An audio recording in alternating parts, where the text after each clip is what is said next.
आप सबको नए साल की बहुत बहुत मुबारकबाद। आज साल 2024 का पहला दिन है और नए साल की शुरुआत एक खुशखबरी के साथ करने जा रहा हूं। सारा जमाना अब योग और आयुर्वेद का दीवाना हो रहा है। सुनकर कितना अच्छा लगता है कि 8 अरब वाली दुनिया भारत की सदियों पुरानी विरासत को अपना रही है, अपनी जिंदगी में शामिल कर रही है। हुसैन, यूरोप, एशिया और अमेरिका में तो योग का ऐसा क्रेज है कि हर उम्र के लोग वर्कआउट के नाम पर योग को अपनी फर्स्ट चॉइस बना रहे हैं। और अब हाल कुछ ऐसा है कि हाल में भारत में और अमेरिका, ब्रिटेन, ब्राजील और साउथ कोरिया में यंगस्टर्स के बीच हुए एक लेटेस्ट सर्वे की जो रिपोर्ट आई वो बड़ी खुश करने वाली है। इस सर्वे के मुताबिक युवाओं ने, नौजवानों ने साल 2024 में अपना फोकस शिफ्ट करते हुए हेल्थ और आयुर्वेद को अपनी पहली प्रायोरिटी बताया। और ये कितनी अच्छी बात है। भारत और भारत के बाहर आज की युवा पीढ़ी नए साल में योग के साथ आयुर्वेदिक जड़ी बूटियों और शाकाहार पर शिफ्ट होना चाहती है। देखिए, दुनिया में योग और आयुर्वेद का जो क्रेज बढ़ा है ना, उसके पीछे कहीं ना कहीं कोरोना का भी एक बड़ा हाथ है, क्योंकि हमने भी अपने इस कार्यक्रम की शुरुआत उसी वक्त की थी। और अब कोरोना के बाद, कोरोना के खत्म होने के बाद हमने रोगों के खिलाफ जो है इस मुहिम को जारी रखा और पूरी दुनिया अब योग और आयुर्वेद की दुनिया की ताकत को पहचान रही है। हुसैन, इसमें इंडिया टीवी और स्वामी रामदेव का योगदान भी काफी बड़ा है। हमारे शो के जरिए स्वामी रामदेव योग और आयुर्वेद को घर घर तक, जन जन तक पहुंचा रहे हैं और ये सारा काम बिना किसी पैसे के, बिना किसी लोभ लालच के मुफ्त में हो रहा है। बिल्कुल, हम बीमारियों को क्योर करने के लिए यौगिक उपाय तो रोजाना दर्शकों को बताते ही हैं। वक्त वक्त पर योग की ABCD भी दोहराते रहते हैं, ताकि कहीं अगर किसी से कोई गलती हो रही है, कोई चूक हो रही है, तो वो ठीक हो सके। आयुर्वेदिक उपचार हो या फिर योग प्राणायाम, पूरा फायदा तभी मिलेगा जब प्रॉपर तरीके से आसन जो है वो किए जाएंगे। बिल्कुल ठीक आप कह रहे हैं। तो चलिए एक बार फिर से बैक टू बेसिक्स की तरफ लौटते हैं। बिना पैसा खर्च किए विश्व प्रसिद्ध योग गुरु स्वामी रामदेव से योगाभ्यास सीखते हैं। स्वामी जी, बहुत बहुत स्वागत है आपका। नए साल की अनंत शुभकामनाओं के साथ स्वागत।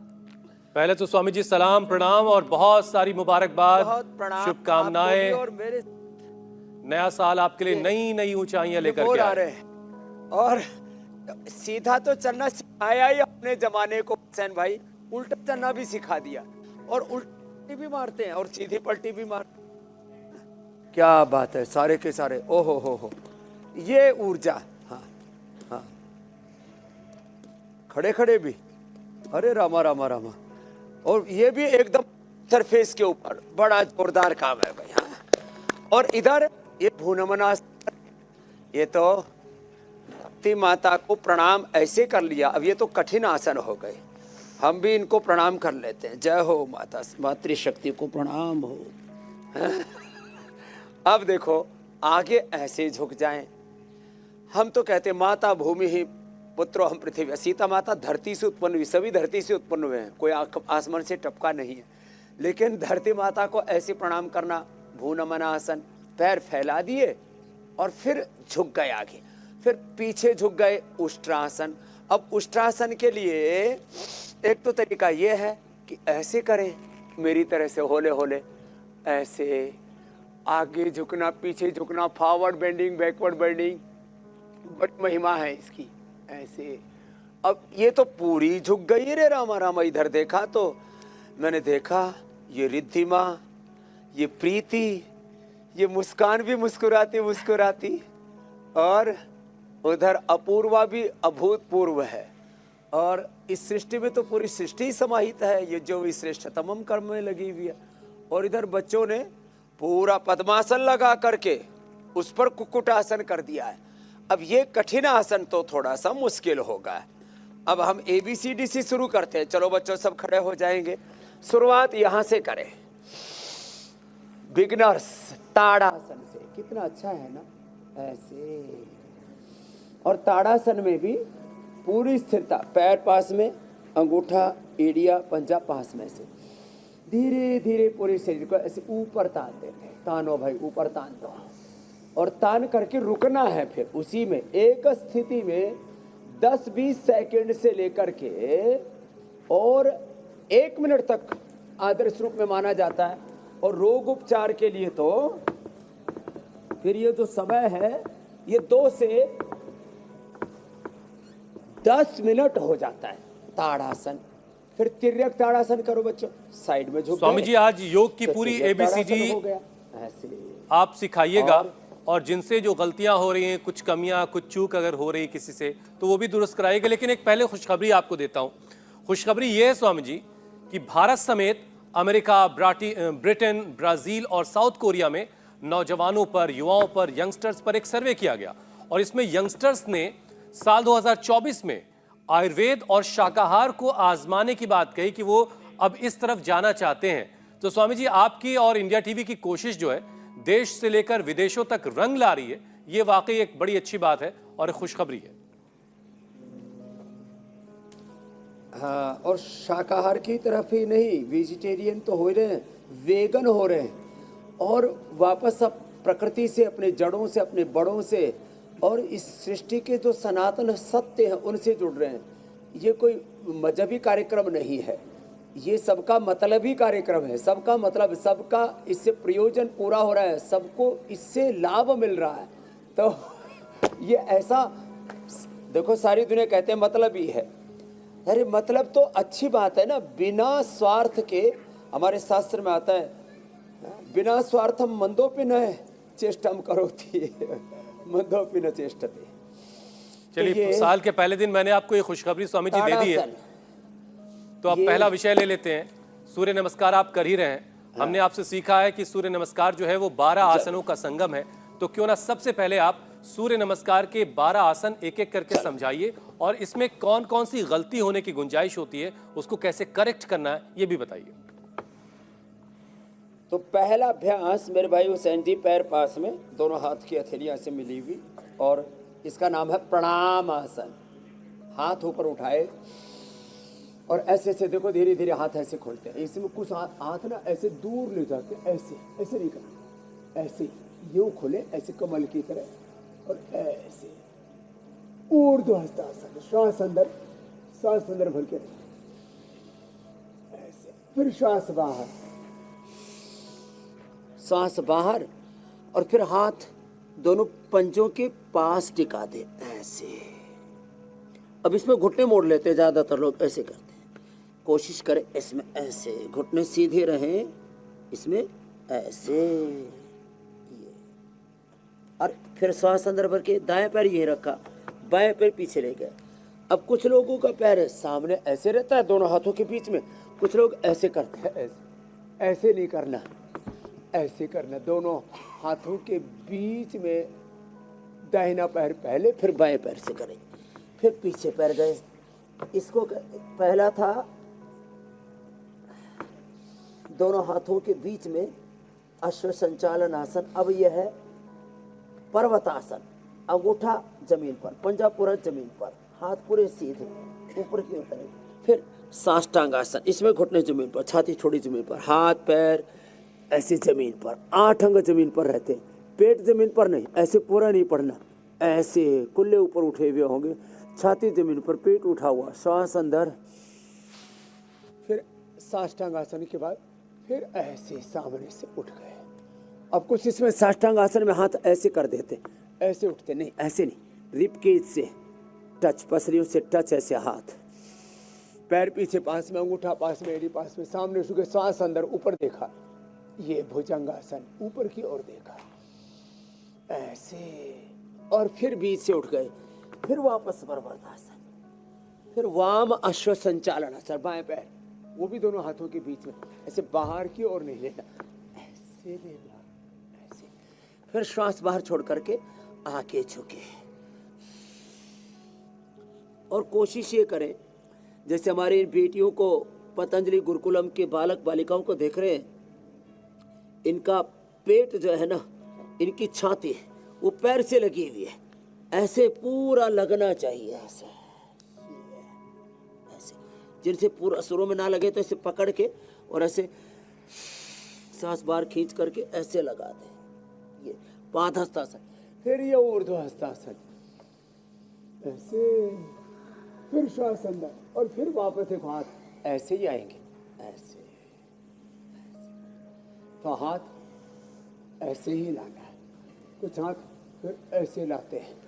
तो तरीका ठीक होना चाहिए। प्रणाम आसन, फिर से रिदम के साथ ऊर्ध्व हस्तासन, पाद हस्तासन। हम अक्सर जल्दी जल्दी करवा देते हैं क्योंकि इतने वर्ष हो गए ना, तो एक प्रवाह से हम करवा देते हैं। दक्षिण हस्त संचालन आसन, पर्वतासन एक प्रवाह के साथ, साष्टांग आसन, भुजंग आसन, पुनः पर्वतासन, वाम अश्व संचालन आसन। जैसे रिदम से बच्चे कर रहे हैं ऐसे करना है। पाद हस्तासन, ऊर्ध्व हस्तासन और प्रणाम आसन। तो ये प्रवाह से ABCD पूरा छोड़ते समय स्वामी जी सूर्य नमस्कार के तो 2 12 बार से आसन शुरू करके 10 बार और धीरे धीरे 100 बार तक जा सकते हैं मेरे भाई हुसैन। आपने इतनी बारीकी से आज समझाया है कि सभी लोग आज के कार्यक्रम को सेव करके अपने फ़ोन में रखेंगे और जहां जिससे जो गलती हो रही होगी वो उससे अपने आप को करेक्ट करेंगे। स्वामी जी सूर्य नमस्कार के बाद अब बात आसनों के राजा शीर्षासन की, यानी हेड स्टैंड की, जिसकी लोग बहुत कोशिश करते हैं। जो लोग योगाभ्यास करते हैं वो भी बहुत आसानी से नहीं कर पाते। शीर्षासन ज्योत्सना तो खैर बहुत अच्छा करती हैं। तो स्वामी जी शीर्षासन करते वक्त हाथों, पैरों और हाथ की और सिर की पोजिशनिंग कैसी होनी चाहिए? बहुत सारे लोग माथे के बल कर रहे होते हैं, बहुत सारे लोग सिर का बीच का जो हिस्सा है उसे जमीन पर टिकाते हैं। सही तरीका क्या है? तो देखो, प्रारंभ में तो दीवार के साथ करो, हाथों को अंगुलियों को ऐसे इंटरलॉक करो और फोरहेड का ये वाला हिस्सा ना करीब 1 इंच जहाँ पर बाल है वो, और 1 इंच जहाँ पर बाल नहीं है ये वाला भाग टिकता है। ये मात्र 2 इंच यहाँ से, न यहाँ से टिकाना है न यहाँ से टिकाना है। अब हम तो कहीं से भी कर सकते, यहाँ से भी टिका सकते, यहाँ से भी टिका सकते, यहाँ से अच्छा रहता है। तो ये दोनों हाथ की अंगुलियों को इंटरलॉक किया, थोड़ा हार्ड सरफेस ना हो शुरू में, प्रारंभ में तो आप थोड़ा टॉवेल आदि लगा करके उससे कर सकते हैं। देखो ऐसे ऐसे बैठे, अंगूठे पास में, एड़ियां पास में, कोहनिया जमीन पर, हाथ। स्वामी जी अपने कैमरामैन से कहिए जरा आपके तो वही टिका सिर के पास क्लोज करें जरा। हाँ, कैमरामैन भाई सिर के पास क्लोज करो, जो बात बोली जाती बेटा वही शूट करो, इधर उधर ध्यान मत दो। तो सिर का वही हिस्सा टिक रहा, आप देखो थोड़ा सा माथे का हिस्सा और थोड़ा जहाँ पर बाल है। अब ये उन लोगों के लिए नहीं है जो गंजे हैं, और वो गंजे सोचे कि हमारे बाल तो पीछे से शुरू हुए थे तो हम तो पीछे से करेंगे, और पीछे से करेंगे तो देखो ऐसे होगा, पीछे से करेंगे तो ऐसे होगा। देखो अब हमने पीछे से करके दिखाया, अब ऐसे कर तो देंगे हम, लेकिन ये सही तरीका नहीं है। हाँ, अटपटा लग रहा है हमको भी करने में, लेकिन ऐसे हो तो जाएगा लेकिन बात बनेगी नहीं। तो ये वाला हिस्सा ना 1 इंच जहाँ पर बाल है वो, और 1 इंच जहाँ बाल नहीं है, ये 2 इंच का हिस्सा ऐसे टिकता है। अच्छा स्वामी जी, जिनके सिर का बीच का हिस्सा टिक रहा है जमीन पर, और क्या वो दोनों पैरों को भी एक साथ उठा सकते हैं? स्वामी जी जो आपने बताया कि माथे का बिल्कुल ऊपर का हिस्सा और कुछ हिस्सा बाल का, ये हिस्सा जमीन पर टिकना है, लेकिन कुछ लोग सिर का बीच का हिस्सा जो है वो जमीन पर टिका रहे होते हैं, तो उससे कोई खतरा, कोई नुकसान? हाँ, आप देखो वहाँ कपाल होता है, वो सबसे कोमल हिस्सा होता है, उस पर ज़्यादा प्रेशर आने से दिमाग की नसें फट सकती है, ब्रेन इंजरी हो सकती है, और उससे बीपी बढ़ सकता है, उससे हार्ट की प्रॉब्लम हो सकती है, ब्रेन नर्वस सिस्टम पर डिसऑर्डर हो सकते हैं लंबे समय वैसे करने से, अल्जाइमर, डिमेंशिया और बहुत तरह की डिसेबिलिटीज हो सकती है। ऐसे ही करना है, जो बताए उतना ही करना है, बीच वाला हिस्सा नहीं टिकाना है, और ऐसे वापस आते समय भी ऐसे आना है। अब देखो, अब इसमें एक एक पैर को भी उठा सकते हैं ऐसे ऐसे ऐसे, और अभ्यास के बाद दोनों पैरों को एक साथ भी उठा सकते ऐसे, और एक साथ नीचे भी ला सकते। अब इसमें जिनका की बॉडी फ्लेक्सिबल है, जिनके शरीर पर अधिकार है, वो ऐसे कर सकते हैं बद्ध पद्मासन। और बद्ध पद्मासन और पद्मासन के बाद सीधा एक के बाद दूसरा जो रिदमिक योग होता है ना, उसमें तो चलो अब ऐसे ही हाथ किए और ऐसे ही पैर उठाए, चलो वृश्चिकासन करो। देखो शीर्षासन के बाद इधर निपुण जी की तरह निपुणता ऐसी कि ऐसे सिर उठाया और ऐसे पैर लाए। देखो हम तो धीरे धीरे ला रहे भाई, निपुण जी इतने तो निपुण हम है नहीं, तो ये ऐसे हो जाएगा। ठीक है स्वामी जी, आसनों के राजा के बारे में अच्छी खासी बात हो गई है, तो रानी कहीं छूट ना जाए, इसलिए सर्वांग आसन भी कर लेते हैं जरा। तो सर्वांग आसन करने का जो सही तरीका है वो क्या है, कैसे कैसे लोगों से गलतियां हो रही हैं, वो भी जरा करेक्ट करवा दें। हाँ ये जरूर बता दें। तो अनुलोम विलोम तो विकल्प बताया था, अब चलो सर्वांग आसन करते हैं ऐसा। और ये सर्वांग आसन, ये हमारे बीच बच्चे तो ABCD से आगे Z तक पहुंच गए हैं, इसलिए धीरे धीरे क्या करना, पैर पास में। तो बच्चे तो कठिन अभ्यास कर रहे हैं, उनके लिए तो अभी फिर एक और क्लास करानी पड़ेगी, कॉम्पिटिटिव योग, प्रतिस्पर्धात्मक योग। धीरे धीरे पैरों को उठाया, हथेलियाँ जमीन पर, पैर पास में, ऐसे कमर तक ले आए। इतना लाने के बाद फिर ऐसे धीरे धीरे पैर सिर के पीछे जाएंगे। अब ऐसे गए, तब हाथ उठा करके ऐसे पीठ के पीछे लगा दें। अब ज़्यादातर लोगों का ये भाग ऐसे रहता है। अब ये भी एक आसन है, विपरीत करणी इसको बोलते हैं। ये विपरीत करणी है, सर्वांग आसन नहीं है। तो कमर पूरी सीधी रहे, ऐसे अंगूठे से अंगूठा, एड़ी से एड़ी मिली हुई, घुटने सीधे, ऐसे। हाथ ऐसे भी रख सकते हैं और हाथ की अंगुली को इंटरलॉक करके ऐसे भी रख सकते हैं। और आदर्श स्थिति तो ये है, ये तो सालंब सर्वांग आसन हुआ। हाथ की अंगुली को इंटरलॉक करके कमर के पीछे भी रखा और जमीन पर रख दिया और पूरे शरीर को ऐसे ताप दिया ये। और इसमें श्वास चलते रहेंगे। शीर्षासन और सर्वांगासन में श्वास रोकने नहीं है, ऐसे बोलना पड़ रहा है मुझे सिखाने के लिए, बोलना भी नहीं है, सहज। अंगूठे पर त्राटक भी कर सकते हैं, आंखें बंद भी करके कर सकते हैं। शीर्षासन और सर्वांगासन दोनों ही आंखें बंद करके भी किए जा सकते हैं। और फिर हलासन भी, सालंब और निरालंब। निरालंब ऐसे हो गया, पीछे चले गए, अंगूठा जमीन पर, घुटने सीधे। और इसमें ना थोड़ी कंठकूट में लग जाती है, जालंधर में लग जाता है ऐसे। और हाथ से ऐसे सहारा भी दे सकते हैं। तो सर्वांगासन और हलासन भाई बहन है, इसलिए इनका साथ साथ ही हमने अभ्यास करा दिया। और शीर्षासन और सर्वांगासन के बाद ना थोड़ी देर ऐसे ये शवासन जरूर करना चाहिए। शवासन में दोनों पैरों में थोड़ा फासला, हाथ जंघों से थोड़ा दूरी पर, आंखें बंद, दोनों के बाद थोड़ा सा शवासन कर लेना चाहिए, जिससे कि रक्त का प्रवाह जो मस्तिष्क की और आंखों की ओर, जैसे आप बता रहे थे, अधिक हो गया है, वह सामान्य हो जाए। मेरे भाई हुसैन जी, सांसों पर ध्यान दे, दृष्टा भाव से, साक्ष्य भाव से, गुणातीत भावातीत होकर के, मैं देह नहीं, इंद्रिया नहीं, मन नहीं, मैं नित्य शुद्ध बुद्ध मुक्त स्वभाव सच्चिदानंद स्वरूप आत्मा हो। रामो हम, कृष्ण हम, हनुमत हम, शिवो हम, सो हम ब्रह्मास्मि की अनुभूति के साथ ऐसे ये शवासन। और फिर बाएं करवट लेते हुए ऐसे हाथ रख करके ऐसे, ये ऐसे फिर बैठना चाहिए। ये बहुत बहुत उम्दा स्वामी जी, बता दिया मेरे भाई, बहुत बारीकी से आपने बताया स्वामी जी।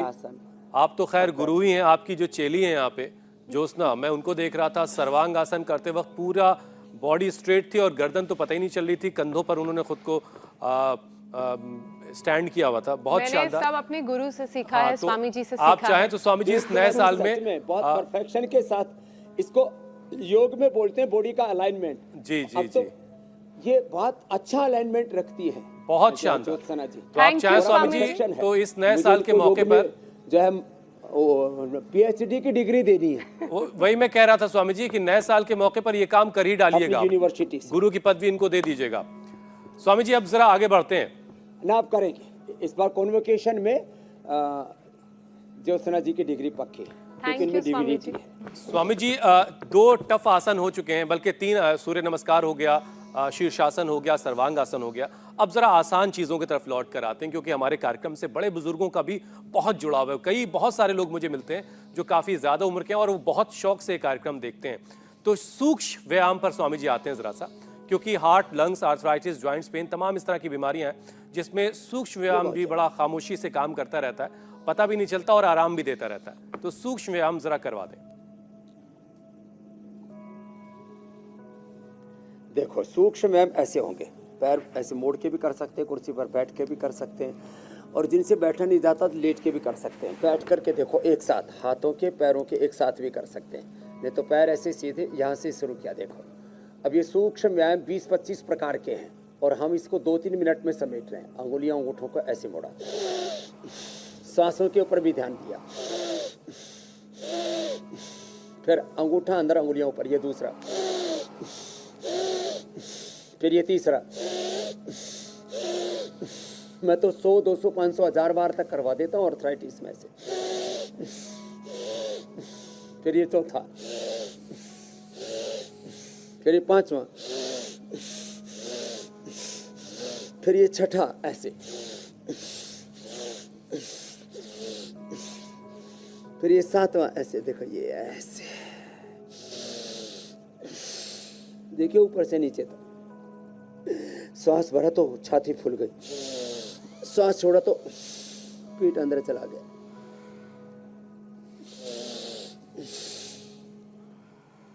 ऐसे प्रवाह से ऐसे करना है ये, फिर ऐसे दोनों हाथ के अंगुली को इंटरलॉक किया सिर के पीछे, ऐसे गलत तरीके से सोने से बैठने से नसें खिंच जाती हैं, ब्लड सर्कुलेशन कई बार रुक जाता है और गर्दन जाम हो जाती है, स्टिफ हो जाती है, कंधे जाम हो जाते हैं। अर्थराइटिस के साथ सर्वाइकल स्पॉन्डिलाइटिस पेन के लिए भी बहुत अच्छे अभ्यास हैं। ऑफिस में बैठ के, फ्लाइट में भी कर सकते हैं ऐसे ऐसे। ये एक अभ्यास को 2 बार से लेके 10 बार तक किया जा सकता है। जो स्वस्थ हैं वो 2 बार कर लेना, जो बीमार हैं वो 10 बार कर लेना, और फिर तो शत सहस्त्र साधना हम करवाते हैं गर्दन के लिए। फिर आगे दबाना गर्दन को, पीछे दबाना गर्दन को, और श्वासों का नियमन, आगे पीछे, फिर दाएं बाएं, साइड में इतना झुकाएं कि कान कंधे से लग जाए, ऐसे।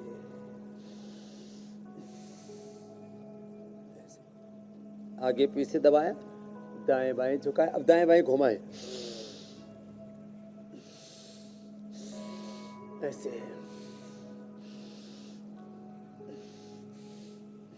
अब फिर गोल ऐसे, राउंड,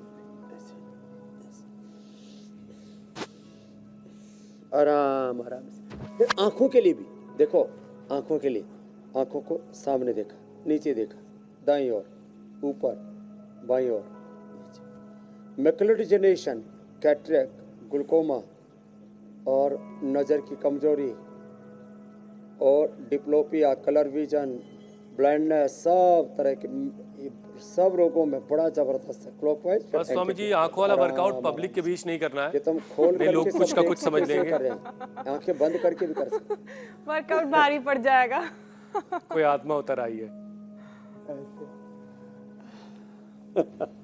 और स्वामी जी बड़े कमाल की बात ये भी है, देखिए नए साल के जश्न मनाने के बाद लोग सुबह सुबह उठ करके इस कार्यक्रम के साथ जुड़ गए हैं, ये भी बड़ा कमाल है। दर्शकों का भी बहुत बहुत शुक्रिया, आभार, अभिनंदन और बहुत सारी मुबारकबाद एक बार फिर। नए साल का ये पहला कार्यक्रम, पहला शो है। अरे जो पियक्कड़ है वो फिर YouTube पर देख करके करेगा। ठीक है स्वामी जी, ठीक है, चलिए आपने थोड़ी इजाजत दे दी, थोड़े से सॉफ्ट हो गए आप। बहरहाल स्वामी जी देखिए, डाइजेशन तमाम लाइफस्टाइल डिजीज की जड़ है। पाचन ठीक नहीं, हमने हमेशा बड़ों से सुना कि जिसका पेट नहीं ठीक उसमें तमाम तरह की परेशानी होगी, बीपी हो, शुगर हो, कब्ज, कोलाइटिस हो। अक्सर आप बताते हैं मंडूकासन, योग मुद्रासन और शशकासन, ये तीनों अभ्यास जो हैं स्टेप बाय स्टेप जरा समझाइए, सही तरीका क्या है, कैसे ब्रीद इन ब्रीद आउट करना है और क्या क्या उसमें गलती हो सकती है लोगों से, वो करेक्ट करवाइए। सही तरीका इसको कहते हैं दंडासन। यहाँ से दंडासन से शुरुआत करते हैं। दंडासन में ऐसे से पैर लिए, ऐसे एक तरफ से, और एड़िया बाहर निकल गई, पंजा अंदर आ गया, बाएं पैर के पंजे के ऊपर दाएं पैर का पंजा, ऐसे। ये तरीका, ये सही। या ऐसे अंगूठा बराबर भी रख सकते हैं, एक सरखा भी रख सकते हैं, ऐसे, और घुटने सामने मिले हुए। अब मंडूकासन 2 तरह से होता है।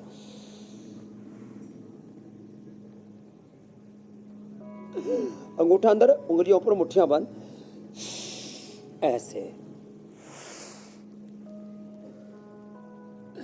आगे झुके, गर्दन सीधी, और इसमें श्वास बाहर छोड़ के रखा तो बाह्य प्राणायाम के साथ मंडूकासन हो गया। और इसमें कपालभाति किया तो कपालभाति के साथ हो गया।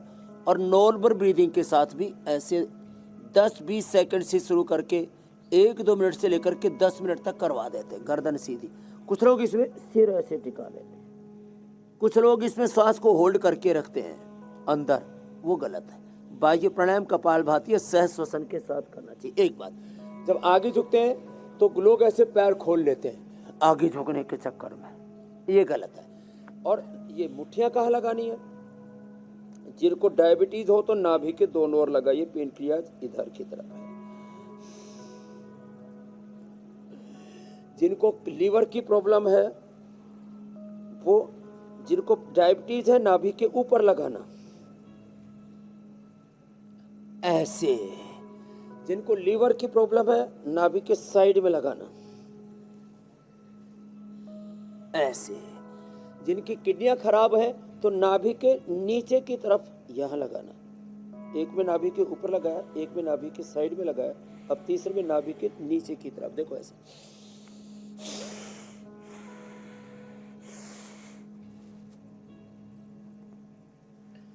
ये जिनको नाभि की प्रॉब्लम है, नाभि डिग जाती है, धरण डिग जाती है, उसके लिए अगला बताएंगे। जिनको किडनी की प्रॉब्लम है, नाभि के नीचे की तरफ लगाया। जिनको इनफर्टिलिटी है, उनको भी ऐसे नाभि के नीचे की तरफ लगाना है इनफर्टिलिटी के लिए, और ऐसे झुकना है, और ऐसे गर्दन सीधी रखनी है। हो सके तो बाह्य प्राणायाम कीजिए इनफर्टिलिटी होने पर, और कपालभाति कीजिए लीवर किडनी की प्रॉब्लम होने पर। कोलाइटिस है तो कपालभाति नहीं करना, सहज श्वसन के साथ या बाह्य प्राणायाम के साथ करना। कॉन्स्टिपेशन है तो कपालभाति चलेगा। देखो अब नाभि धरण टिकी हुई है तो हथेली के बीच में नाभि आएगी, ये तरीका से। मंडूकासन में जब मुट्ठी बंद ऐसे की थी ना, अंगूठा अंदर रखे, अंगुलियों पर रखे, तब 3 तरह से बताया।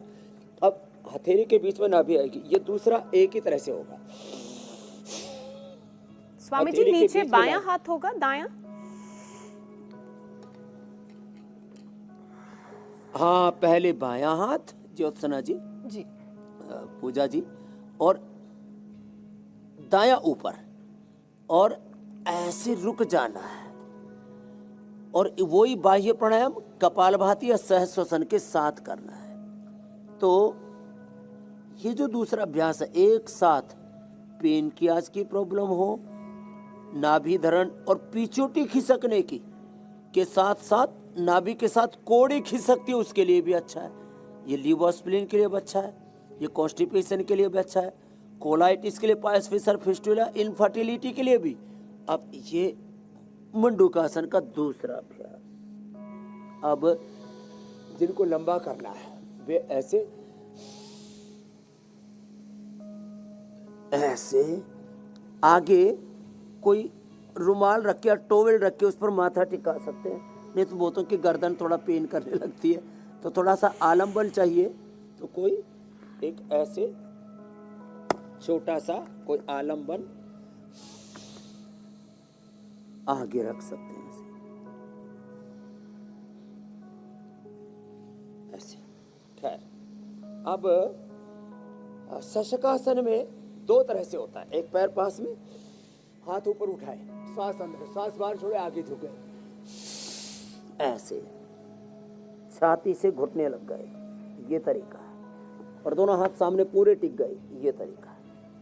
एक जिसमें घुटने पंजे, देखो घुटने ऐसे पास में और पीछे ऐसे पंजे एक दूसरे के साथ टच करते हुए। अब दूसरे में घुटने ऐसे खोलेंगे, देखो ऐसे। ये शशकासन का दूसरा अभ्यास ऐसे। पहले मैं माथा जमीन पर टिक रहा था, अब इसमें थोड़ी जमीन पर टिक गई और फ्लेक्सिबिलिटी और अच्छी हो जाती। ये मंडूकासन और शशकासन के 2 अभ्यास हो। ऐसे योग मुद्रासन भी पेट के लिए, पेनक्रियाज के लिए, डाइजेशन के लिए बड़ा अच्छा है। अब उसमें भी 2 तरह से होता है। दाहिना पैर पहले रखते हैं पद्मासन में, बाएं पैर उसके ऊपर रखते हैं, और एड़ी नाभि के दोनों ओर, बॉडी का जो पूरा अलाइनमेंट है ना, हाथ पैर पेट पीठ की स्थिति, उसके साथ प्राणों की स्थिति, मन स्थिति, ये चाहे जैसी परिस्थिति हो, हमारी मन स्थिति योग में होनी चाहिए। इसी को श्रीमद् भगवद गीता के 16वें अध्याय के पहले श्लोक में दैवी संपद के पहले उस सूत्र के रूप में कहा, अभयम सत्व संस्थिति ज्ञान योग व्यवस्थिति होनी चाहिए। तो ज्ञानमय योग की स्थिति क्या है? दाएं पैर बाएं पर, बायां दाहिने पर, एड़ी नाभि के दोनों ओर लगी हुई। अब इसमें बायां हाथ नीचे, दायां ऊपर, ऐसे, क्योंकि बायां हाथ बाएं पर नीचे ना, तो ये थोड़ा नीचे है, तो इस पर हथेली सेट हो जाएगी ऐसे। सांस बाहर निकाल करके इतने झुके कि हमारे इन पतंजलि गुरुकुलम के बालक बालिकाओं की तरह, ये पतंजलि गुरुकुलम मैकाले की शिक्षा पद्धति को समाप्त करके स्वदेशी शिक्षा और पतंजलि वेलनेस स्वदेशी चिकित्सा का एक अनुष्ठान है। अब इसमें आगे इतने झुके कि थोड़ी जमीन पर टिक जाए, इतनी फ्लेक्सिबिलिटी होनी चाहिए ये। और श्वास नॉर्मल चलते रहे। ये तो बाह्य प्राणायाम करके या कपालभाति के साथ भी कर सकते हैं। अब इसमें दूसरा बड़ा चैलेंजिंग है। दूसरे में क्या करना पड़ता है? पीछे से पकड़ा बाएं पैर के अंगूठे को बाएं हाथ से,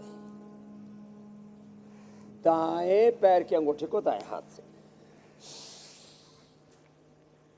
ऐसे।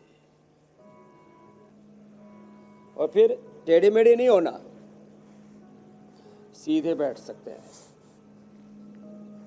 और फिर आगे झुकना है।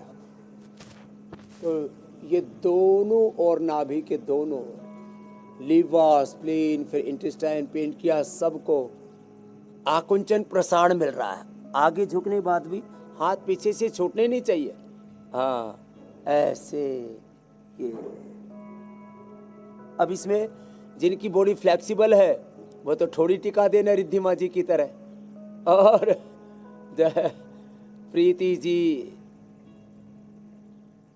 हमारी बेटी अपूर्वा जी और मुस्कान की तरह, ये तो ज़्यादा ही कुछ फ्लेक्सिबल है।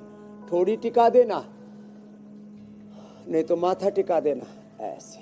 ये इन बेटियों का क्या कहना स्वामी जी? योग मुद्रासन बड़ा ही देश दुनिया के अप्रतिम लोग है। इन्हें देख करके प्रेरणा लेते हैं और योग को अपनी जिंदगी में शामिल करते हैं। Right. आप तो खैर प्रेरणा के शिखर पर हैं। स्वामी जी, कई बार मोटापा ज्यादा होने की वजह से बहुत सारे लोग जो हैं अलग अलग अभ्यास जो है वो ठीक से कर नहीं पाते। मसलन जैसे पश्चिमोत्तासन है, इसमें हाथ प्रॉपर नहीं पहुंच पाता। गौमुख आसन करते वक्त हाथ ठीक से पीछे नहीं जुड़ पाता, तो नतीजा थोड़ा सा उसमें उनका मोटिवेशन टूटता है, एक तरीके से हताश होते हैं। तो जरा सा मोटिवेट भी कीजिए और बताइए कि कहां तक पहुंच जाए तो भी काम चल रहा है।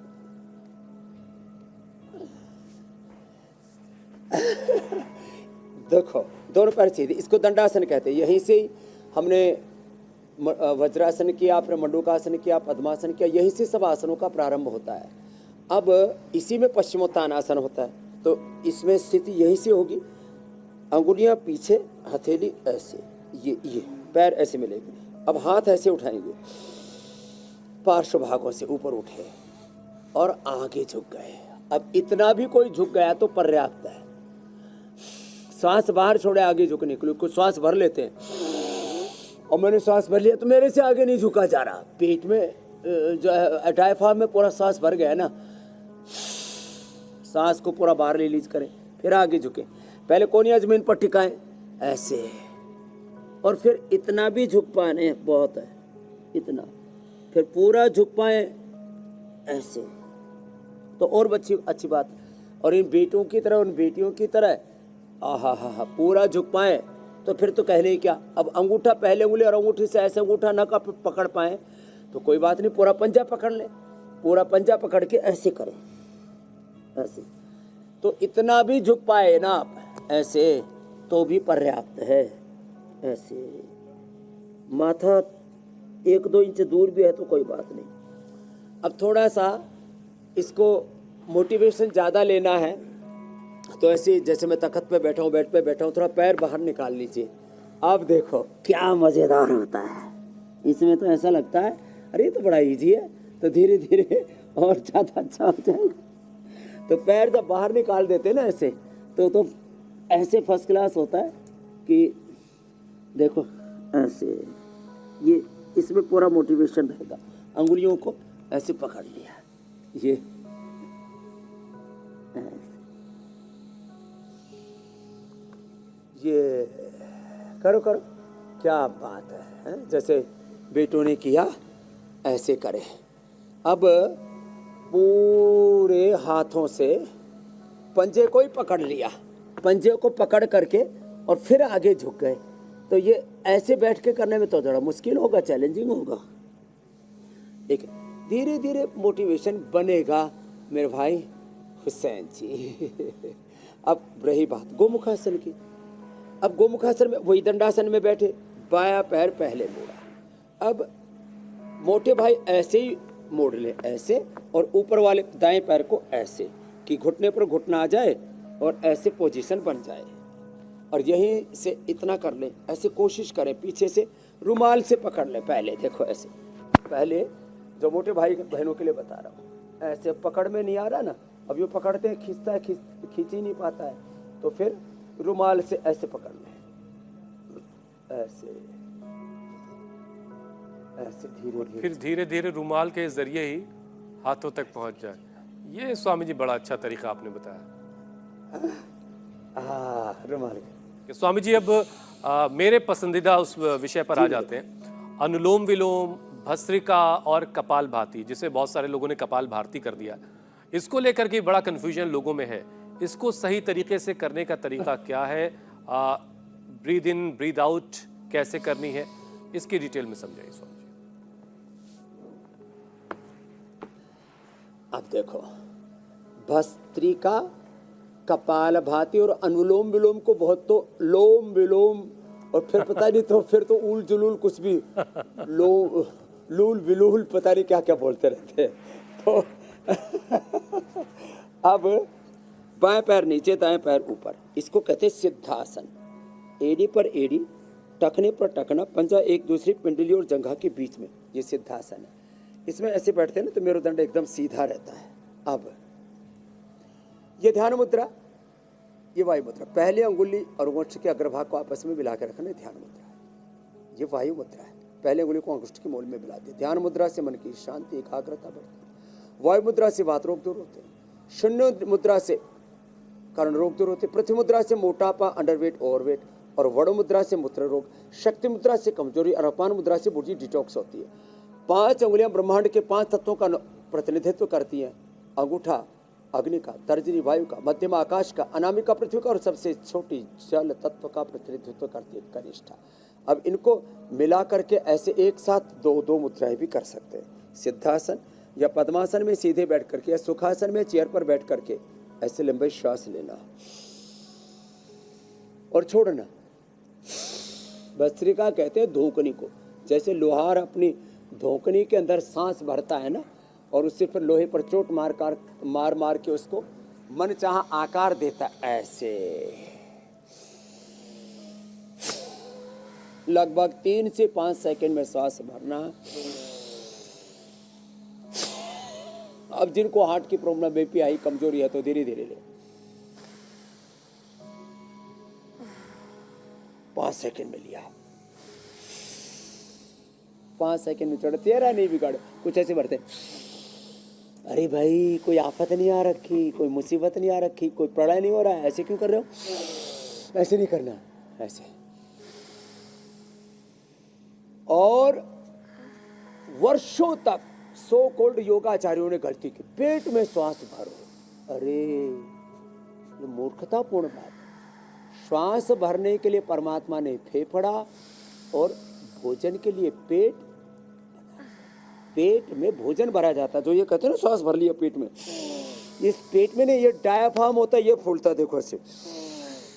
राइट ब्रीदिंग है, deep breathing up to diaphragm, ये डायाफ्राम है, ये है, यहाँ तक भरा जाता है। अब इसी को हम धक्का मारते हैं तो डायाफ्राम नीचे की तरफ धकेलने की कोशिश करते हैं, पेट में श्वास नहीं जाता है।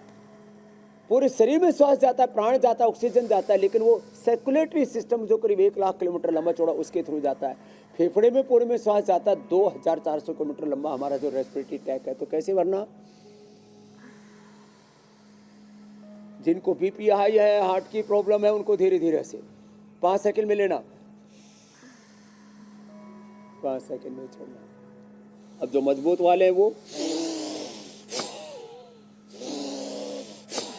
ये स्वस्थ लोगों के लिए। लेकिन स्वामी जी 100 बातों की एक बात तो ये है कि इम्यूनिटी अगर मजबूत है तो बीमारी आसपास फटकेगी नहीं। रोजाना आपके साथ अभ्यास करते रहें, जिंदगी भर सेहतमंद रहेंगे। तो आज आप इम्यूनिटी को मजबूत करने वाला क्या खास बताने वाले हैं, आप उसकी तैयारी करें। तब तक मैं कल के कार्यक्रम के बारे में दर्शकों को बता देता हूं। अस्थमा, हाइपोथर्मिया खतरनाक, कड़ाके की ठंड में कैसे बचेगी जान। खांसी, जुकाम, टॉन्सिल, बुखार करना दे परेशान। स्वामी रामदेव करवाएंगे योगाभ्यास। सर्दी में भी मिलेगा गर्मी का एहसास। तो कल सुबह 7:56 पर हमारा शो आपसे मिस बिल्कुल नहीं होना चाहिए। और सर्दी में बचने के उपाय के साथ इसकी तमाम परेशानियों के उपाय भी कल स्वामी रामदेव आपको बताएंगे।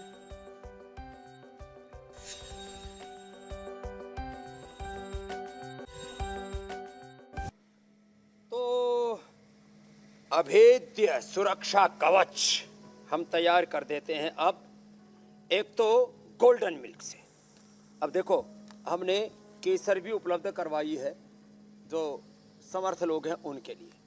तो दूध में केसर डालें, आहा हा, ये केसरिया दूध, केसरिया रंग चढ़ गया पूरे देश में।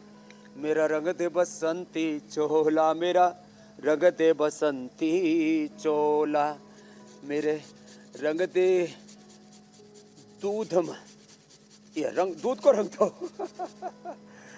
दूध में हल्दी का रंग ऐसा डाला, ओहो, ये भी वासंती रंग हो गया, बड़ा जोरदार है। तो ये गोल्डन मिल्क बड़ा जबरदस्त है और इसको जो पिएगा ना खून भी बढ़ता है, इससे रूप में निखार आता है। कुछ लोग जो है ये क्रीम लगाते हैं हल्दी वाली, अरे हल्दी वाला दूध पियो, रूप निखर जाएगा। और केसर और डाल दो ऊपर से, और इसमें मलाई भी आ गई अब तो घुट घुट करके। तो एक तो ये हल्दी केसर वाला दूध और साथ में च्यवनप्राश, गुड़ वाला च्यवनप्राश, और ये बालप्राश बच्चों के लिए बहुत ही जोरदार है। अब बात आती है इम्यूनिटी वाले काढ़े की। सर्दी जुकाम, कफ, कोल्ड, कोरोना और उसके भाई बंधु पूरा कुटुंब खानदार बहुत बढ़ रहा है। तो ये गिलोय, ये तुलसी, ये मुलेठी, ये हल्दी अदरक, थोड़ी सी लौंग 2-3 और 2-3 काली मिर्च, और जिनको थोड़ा सा स्किन प्रॉब्लम हो तो थोड़ा सा ये नीम भी मिला सकते हैं, नहीं तो कड़वा ज़्यादा लगता है तो कोई बात नहीं, थोड़ा अर्जुन और दालचीनी, ये तो बड़ी मीठी है। इन सबको मिलाया और मिला करके कूटा, और कूट करके और फिर डाल दिया पानी। मेरे भाई, ये पूरी फैमिली के लिए है, पूरे कुटुंब के लिए, पड़ोसियों को भी पिला सकते हैं। ऐसे ये काढ़ा बनाए, और मैंने तो उबले हुए दूध में डाला है ना, तो डालते ही आहा हा, बड़ा कलरफुल काढ़ा भी तैयार हो गया। ये काढ़ा हमने कोरोना में खूब पिलाया था।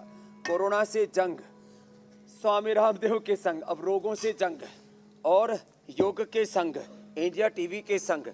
तो ऐसा जो करेंगे ना, फिर उनके शरीर में कोई इम्यूनिटी को लेकर के प्रॉब्लम नहीं रह सकती। और ये च्यवनप्राश खाएं और बच्चे बालप्राश खाएं और अपनी इम्यूनिटी बढ़ाएं, मस्त हो जाएं। बहुत बहुत धन्यवाद, बहुत बहुत प्रणाम। अब कोई रोगी नहीं रहेगा, सबकी इम्यूनिटी सुपर इम्यूनिटी बन जाएगी। स्वामी जी बहुत बहुत शुक्रिया। एक बार फिर से नए साल की बहुत सारी मुबारकबाद के साथ आपसे इजाजत लेते हैं।